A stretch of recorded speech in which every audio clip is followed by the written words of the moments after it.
नहीं, मुझे हैरत नहीं हुई ये सुनकर। मुझे हैरत इस चीज की है कि तुम्हें अब तक समझ क्यों नहीं आई ये बात। लड़कियां तो हमेशा से थीं, वो तो हमारी शादी के दिन भी थीं। मुझे लगा था तुम एक समझदार औरत हो जो इस बात को अच्छी तरह समझ सकती है। तुम वो नहीं जिससे मुझे मोहब्बत हुई थी। अरे मोहब्बत कहां से बीच में आ गई नूरान, समझती क्यों नहीं? हमारा जो ये रिश्ता है उसे मोहब्बत अगर तुम समझती हो तो ये मुनासिब नहीं।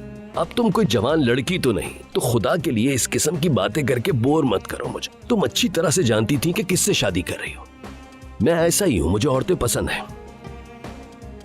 क्या तुमने भी मेरी इस कमजोरी का फायदा उठाकर मुझे नहीं फंसाया था क्या? हाँ, भूल गई हो क्या? अगर तुम्हें ये सब बर्दाश्त नहीं, वो रहा दरवाजा, जब चाहे जा सकती हो।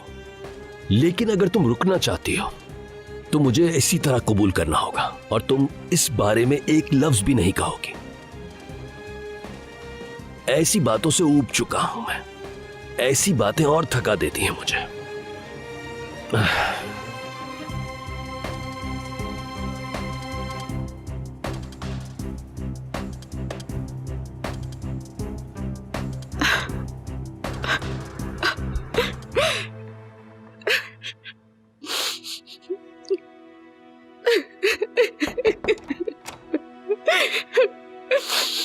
अंदर आ सकती हूँ मैं?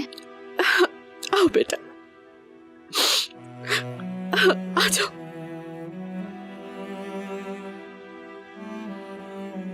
आप यहाँ सोएंगी आज? अपने कमरे में नहीं जा रही?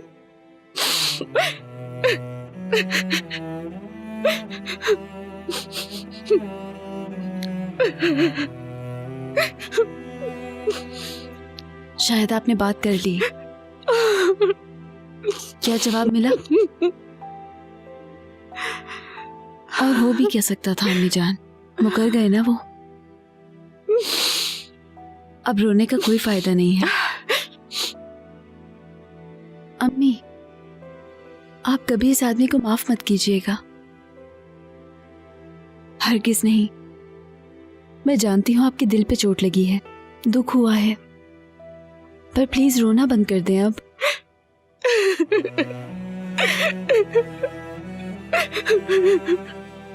मैं हूं तो आपके पास, बेसहारा भी नहीं है आप। अभी इसी वक्त आप मेरे साथ चलें तो हम एक खूबसूरत जिंदगी शुरू कर सकते हैं। साथ दीजिए मेरा। एक दूसरे के साथ के अलावा और कुछ नहीं चाहिए हमें। प्लीज नहीं रोएं अम्मी। मेरी जान, मेरी गुड़िया, मेरी शहजादी। हाँ, शुक्र है कि तुम मेरे पास हो।